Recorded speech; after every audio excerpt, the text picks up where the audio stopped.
Aujourd'hui, dans la série de capsules pour apprendre à faire des capsules tout seul, le montage. Le montage, c'est peut-être la partie la plus importante d'une capsule YouTube. Il faut pas manquer son coup. Heureusement, le montage, c'est pas si compliqué. En fait, si, ça peut être compliqué. Parfois, pour les gros films, il y a plus d'une centaine de personnes qui travaillent sur la post-production. Mais parfois, ça ne l'est pas. Puis là, on va faire en sorte que ça le soit pas trop. Donc aujourd'hui, on va apprendre à monter en montant la capsule qui va nous apprendre à monter. Le montage, vous allez voir, ça peut être vraiment très simple. Et pour regarder ça simple, on va aller se chercher un logiciel qui est tout à fait gratuit qui s'appelle OpenShot Video Editor que vous voyez ici et vous avez le lien de téléchargement dans la description de cette vidéo. C'est un logiciel qui va marcher que vous soyez sur Windows ou que vous soyez sur Mac, ça va marcher de la même façon. Donc une fois que vous avez téléchargé le logiciel et que vous l'avez installé, c'est la fenêtre que vous allez voir. Donc vous voyez la fenêtre est séparée en divers onglets, vous avez fichier du projet, vous avez aperçu la vidéo et vous avez ici la ligne du temps. On va se concentrer pour l'instant sur fichier du projet. La première étape, ça va être évidemment d'importer des fichiers vidéo dans votre projet. Donc là, on va prendre pour acquis que vos fichiers vidéo sont déjà sur votre ordinateur. Donc vous avez pris votre caméra et vous avez déjà fait votre transfert. Pour les importer dans OpenShot, vous allez simplement cliquer sur le petit plus ici pour faire importer des fichiers. Alors moi je les ai mis comme ça dans montage clip, vous voyez tous mes fichiers vidéo sont ici, donc je vais les sélectionner et je peux cliquer sur le premier, tenir Shift et venir sélectionner le dernier pour les sélectionner au complet. Je fais ouvrir et voilà, mes fichiers tranquillement s'importent dans OpenShot. Et on peut importer d'autres choses que du vidéo. Et c'est ce qu'on va faire tout de suite. On va venir importer la chanson que j'utilise comme musique de fond, qui est ici. Et vous voyez qu'on vient d'importer un fichier audio dans notre fichier du projet. Au fond, le fichier de projet va contenir tout ce qu'on a besoin pour venir créer notre montage. Maintenant, on va s'attarder à la ligne du temps. Ligne du temps, c'est simplement le montage qu'on va créer. Donc ici, vous avez les fichiers vidéo au complet, mais si on prend par exemple le fichier qui est le premier qui est ici, qui est l'introduction, donc vous voyez, je l'ai simplement glissé vers le montage et dans aperçu de la vidéo, qui est l'autre onglet, on peut venir voir ce qui se passe sur le montage. Dans ligne du temps, vous avez ce qui s'appelle une tête de lecture. C'est cet outil ici. Donc, si vous cliquez quelque part, la tête de lecture va se déplacer à cet endroit-là. Et si par hasard, vous avez mis du vidéo, par exemple ici, vous voyez qu'on est capable de venir bouger le vidéo et de le faire jouer. On peut également le faire jouer en utilisant la touche Play ou si vous avez un clavier, ce que je vous suggère fortement, vous pouvez simplement appuyer sur la touche Espacement pour faire jouer la vidéo. Alors, on vient de mettre un vidéo dans notre ligne du temps. C'est comme ça qu'on va commencer notre montage. Là, vous voyez que le vidéo occupe très peu d'espace dans le bas ici. Ce qu'on peut venir faire, c'est venir faire un zoom. Vous avez le petit bouton zoom avant ici qui vous permet de vous concentrer et de faire un zoom sur une partie plus serrée de votre projet.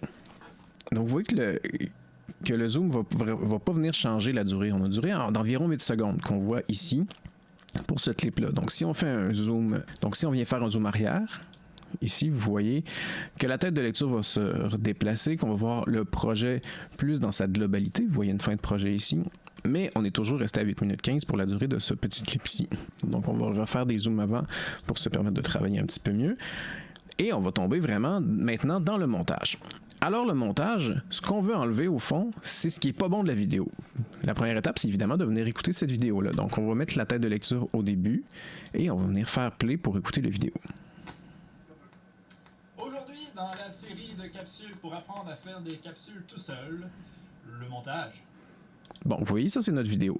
Moi, ce que je veux garder, c'est à peu près à partir d'ici. Alors, je vais placer ma tête de lecture au moment où je veux commencer. Et tout ce que je viens faire, c'est placer mon curseur. Et vous voyez que le petit curseur, l'icône, va se modifier entre l'outil de déplacement que vous avez ici. Mais quand vous êtes vraiment près du bord, vous allez avoir l'outil avec les petites flèches. Ce qui vous permet de venir réduire la vidéo, de le faire commencer un petit peu plus tard. Alors là, si on regarde le début du vidéo, dans la série de capsules. Ça commence exactement à l'endroit où on voulait. On l'a déplacé par contre, alors on va revenir chercher notre outil de déplacement. Donc vous voyez que le curseur va se changer quand vous passez la souris ici. On va cliquer, on tient et on va l'amener au début. Et alors là, on a un beau début de vidéo qu'on peut écouter maintenant. Aujourd'hui, dans la série de capsules pour apprendre à faire des capsules tout seul, le montage. Et voilà. c'est ici que je veux couper et de la même façon, donc je veux me débarrasser de cette fin qui n'est pas nécessaire. Je vais venir faire la même chose, je place ma souris et je ramène ici et on a notre premier clip dans notre ligne du temps. Maintenant, on va essayer de continuer. On va intégrer un deuxième fichier et là, c'est vraiment la partie vraiment montage, c'est de monter divers fichiers ensemble. C'est que sur cette image-là, je vais venir intégrer du texte. Alors, ce que je vais faire par-dessus cette image, c'est simplement de venir insérer du texte. Ça va se faire grâce à l'outil qui se cache dans le menu titre et vous avez titre ici. Vous avez des titres supplémentaires ici, mais ça vous prend notre logiciel, donc on ne va pas couvrir ça aujourd'hui. On va simplement utiliser l'outil titre. Vous avez des gabarits, ce qui vous permet de venir choisir différents trucs qui sont déjà prévus, qui ont divers effets. Pour l'instant, on va simplement venir choisir un titre très simple, donc un titre fixe centré. Vous voyez une prévisualisation de ce que ça va donner. Alors moi, je veux mettre le titre le montage, point d'exclamation, et on va également trouver un nom de fichier parce que ce fichier-là de texte va venir se retrouver dans nos fichiers de projet. Alors, on va venir l'appeler titre début. Et bon, là, on a, je pense, du Time New Roman, ce qui n'est pas ma police préférée. On va venir changer la police pour quelque chose d'autre. Par exemple, on pourrait venir prendre ici, bon, du G100. Voilà, on a quelque chose qui est assez intéressant et on va le laisser en blanc, mais sinon, vous pourrez venir choisir la couleur ici. On fait enregistrer et vous allez voir que notre titre vient se placer ici. Et tout ce qu'on a à faire, c'est de venir le placer ici dans le montage. Alors là, ce qui se passe, c'est qu'à la fin de ce fichier-là, qu'on n'a pas encore coupé, donc il va falloir enlever cette fin-là, on a le titre. Par contre, le titre, on comprend qu'on ne veut pas l'avoir à la suite de l'autre, on veut l'avoir par-dessus. Et c'est là qu'on va commencer à regarder que dans votre ligne du temps, vous avez diverses pistes, vous en avez 5 par défaut, mais vous pouvez en rajouter si vous en manque. Et les pistes marchent de cette façon-là. Donc, vous avez la piste la plus basse et par-dessus, si vous venez ajouter un titre, par exemple, ce fichier-là va se retrouver à être en haut de l'autre et vous allez avoir une surimpression. Le montage apparaît maintenant en haut. Donc, on peut venir placer, par exemple, et on peut faire jouer notre fichier. Le montage, c'est à peu près ici. Je vais venir placer mon titre. Le montage. Et voilà, on va couper à peu près là. Donc, j'ai encore appuyé sur la barre d'espacement. C'est le raccourci, je vous le rappelle, pour le bouton lecture et pause ici. Donc, on était à peu près ici. C'est ici que je vais couper. La même chose, je vais à la fin, je vais ramener mon titre et je vais ramener également mon fichier vidéo. Et là, j'ai une intro qui ressemble pas mal à ce que vous avez vu tout à l'heure. Une fois que vous avez placé tout votre montage et que vous êtes satisfait, donc vous pouvez, on le rappelle, reculer pour vous donner une meilleure impression du projet. Ça va être le temps d'intégrer la musique. Alors la musique, vous vous rappelez, on l'a déjà importée, elle se trouve ici, c'est la musique que j'utilise pour les projets. On va venir simplement la glisser sur une piste. Et là, comme c'est pas du vidéo, il n'y a pas vraiment d'importance où vous la placez. Et là, on parle seulement pour OpenShot. Ce n'est pas tous les éditeurs vidéo qui vont travailler de la même façon au niveau du son. Mais là, ici, si on a la musique, on vient de la placer en haut. Et si on fait jouer, vous allez voir que tout va se passer en même temps. Tout seul, le montage. Heureusement. Alors voilà, ça fait pas mal le tour. Et il y a quelque chose qu'on n'a pas fait et qu'on aurait dû faire dès le début, c'est de venir enregistrer notre projet. Et ça, vous parlerez aux gens qui font du montage, ils vont vous dire que c'est peut-être le bouton le plus important, enregistrer le projet sous. Donc, ça vous donne l'option d'enregistrer le projet sous le format OSP, qui est OpenShot, qui est le format que OpenShot utilise. Et vous pouvez le nommer, par exemple, montage, et le placer dans vos documents à un endroit que vous allez être capable de le récupérer. Donc, en enregistrant le projet comme ça et en prenant l'habitude de venir enregistrer le projet ou CTRL-S, le raccourci, à intervalles réguliers, on va s'assurer que s'il y a un problème, si par exemple notre ordinateur manque de batterie ou si le logiciel, ça peut arriver, si le logiciel plante, on ne retournera pas au tout début pour recommencer. Et finalement, la dernière chose qu'on va venir faire, une fois que notre projet est complet et qu'on est satisfait, c'est de créer le fichier vidéo. Actuellement, le vidéo n'existe seulement que dans le logiciel OpenShot. Il n'y a pas moyen que je partage ça sur Internet ou avec des amis. Il faut vraiment ouvrir le projet dans OpenShot pour être capable de voir mon montage ici. Pour pouvoir éventuellement l'envoyer sur YouTube, je dois l'exporter.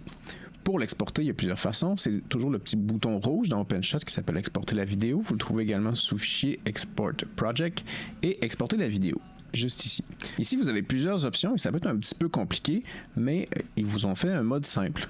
Tout ce qu'on a à faire, c'est de choisir un profil, et les profils, c'est des petits raccourcis. Donc, par exemple, si on veut le mettre sur un site web comme YouTube, on va venir choisir site web, et vous avez ici les options qui vous permettent, par exemple, de choisir YouTube HD, qui est une préconfiguration qui va vous permettre de sortir ça sur YouTube. Qualité, évidemment, vous pouvez venir choisir haute. Ça va prendre plus d'espace sur votre ordinateur, mais évidemment, la vidéo va être beaucoup mieux. Vous avez chemin d'accès qui est l'endroit où vous allez sauvegarder la vidéo. Donc, c'est important de s'en souvenir. Par exemple, moi, je vais l'envoyer sur mon bureau pour être sûr de le retrouver, sélectionner. Donc, je vais l'envoyer sur le bureau et je vais lui donner un nom qui s'appelle montage. Je peux même mettre montage final, par exemple. Et lorsque je suis satisfait avec tous mes paramètres, je fais simplement exporter la vidéo et vous voyez. Donc là, évidemment, dépendant de la vitesse de votre ordinateur, si votre ordinateur est rapide, ça va évidemment être plus rapide à exporter. Ça peut prendre du temps si vous avez un ordinateur qui est un petit peu plus lent. Une fois que c'est fait, vous voyez que si on va voir sur mon bureau, je vais trouver montagefinal.mp4 et c'est ce fichier-là que je vais pouvoir envoyer sur YouTube pour l'ajouter à ma chaîne de YouTubeurs très célèbres. Et voilà. Bon, on va s'entendre, ce sont vraiment les bases du montage. Mais rien ne vous empêche d'explorer un peu plus, et puis ce sera super suffisant pour monter votre capsule du tonnerre. Puis vous pouvez utiliser n'importe quel autre logiciel de montage. Ces outils-là sont disponibles sur le logiciel le plus pro comme le plus suspect. Et si on t'a aidé à monter une capsule dont tu es super fier, partage avec nous en commentaire. Et si jamais tu veux voir d'autres astuces sur l'éclairage, la prise de son, le cadrage, clique là ou là. Et puis moi, je m'en vais. Ciao, je pars en jump cut. C'est cool.